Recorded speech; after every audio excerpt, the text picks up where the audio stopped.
Salut, c'est Hugo et aujourd'hui on se retrouve pour faire un point sur le coronavirus. Je vous en avais déjà parlé il y a un mois pour vous présenter un petit peu la situation et l'origine de ce mystérieux virus, sauf que depuis, la situation a énormément évolué et le coronavirus continue d'inquiéter le monde entier. Du coup, dans cette vidéo, on va revenir sur la propagation du virus, répondre à un maximum de vos questions et démêler le vrai du faux parce qu'il y a beaucoup de rumeurs qui circulent à ce sujet. Mon objectif, ça va pas être de vous faire paniquer, mais vraiment de vous donner des infos factuelles et vérifiées pour que vous puissiez être bien informés. A noter pour ceux qui débarquent sur la chaîne avec cette vidéo que la situation va évidemment évoluer. Du coup, on fera des mises à jour à minima dans les actus de la semaine qu'on poste chaque dimanche. Et puis au quotidien, on va vous tenir au courant sur Instagram avec les résumés rapides et faciles de l'actualité qu'on poste chaque soir. Le nom du compte, c'est Hugo Décrypte. Alors déjà, le nouveau coronavirus ne s'appelle plus comme ça, même si tout le monde continue à employer ce terme. En fait, l'OMS lui a donné un nouveau petit nom, le Covid-19, qui est plus facile à identifier et qu'on ne peut pas confondre avec les autres coronavirus, comme le SRAS qui avait sévi en 2003. Il y a un pays en Europe qui est particulièrement touché, c'est l'Italie, où la situation est assez préoccupante. Selon un dernier bilan au moment où j'enregistre, 283 personnes ont contracté le coronavirus et il y a déjà eu 10 morts. Et le problème en Italie, c'est qu'on n'arrive pas à retrouver le patient zéro, c'est-à-dire la première personne qui a contracté le virus dans le pays. Ça peut paraître anodin, mais en fait ça complique le travail des autorités car on ne connaît pas le chemin exact du virus et donc c'est d'autant plus difficile de contenir le coronavirus si on ne connaît pas ce patient zéro. Du coup, plus de 50 000 personnes sont confinées dans 11 villes au nord de l'Italie, mais le virus continue à se propager,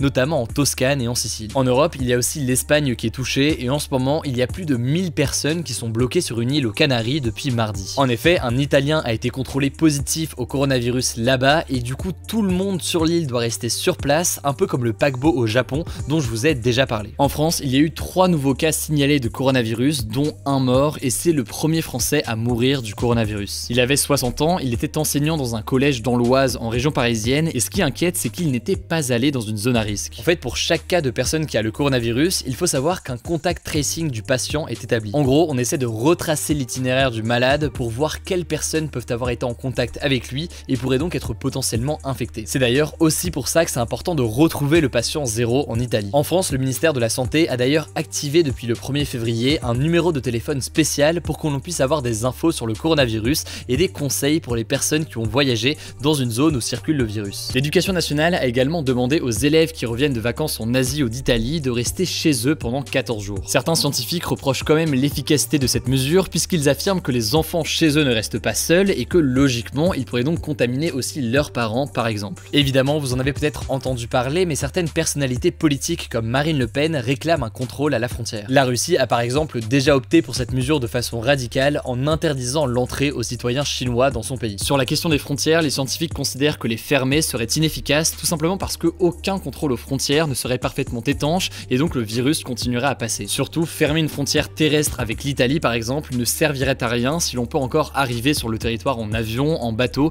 ou même en passant par d'autres pays. Bref, cela dit, affaire à suivre et dans la description je vous mets des liens si vous voulez en savoir plus. Du côté de la France, pas de fermeture de frontières, mais le ministre de la Santé a aussi annoncé la préparation d'un hôpital apte à accueillir des patients du coronavirus dans chaque département en France. Concernant les autres pays concernés par le coronavirus, on peut aussi parler de l'Iran qui est le plus touché après la Chine niveau décès avec 19 morts à l'heure actuelle. Le vice-ministre de la santé iranien a lui-même été testé positif au coronavirus. D'ailleurs, l'Iran est suspecté par sa population, la presse internationale ainsi que Reporters sans frontières de dissimuler le nombre de cas du coronavirus sur son territoire. Le mensonge serait même la principale réponse du pays à l'épidémie d'après le Washington Post. Mais ce qui fait peur aussi, c'est une éventuelle propagation du virus en Afrique. Concrètement, ce que craint l'Organisation mondiale de la santé, c'est que si le virus se propage en Afrique, eh bien certains pays seraient très mal équipés pour l'affronter et les cas pourraient se multiplier très rapidement. Pour l'instant, l'Égypte et l'Algérie sont les 2 seuls pays du continent à avoir eu chacun un cas de coronavirus. Plus globalement en fait, cette hausse constante de cas dans beaucoup de pays, eh bien elle fait craindre une pandémie. Une pandémie, qu'est-ce que c'est? Quelle différence avec une épidémie? Eh bien en fait c'est tout simplement comme une épidémie, sauf qu'il y a plusieurs foyers de propagation et donc pour faire simple, plusieurs lieux à l'origine de la propagation. Mais niveau santé concrètement, pourquoi le coronavirus inquiète plus que la grippe aujourd'hui? La première raison, c'est qu'il se propage beaucoup plus vite que la grippe. En gros, chaque malade infecte en moyenne, ça varie selon les études,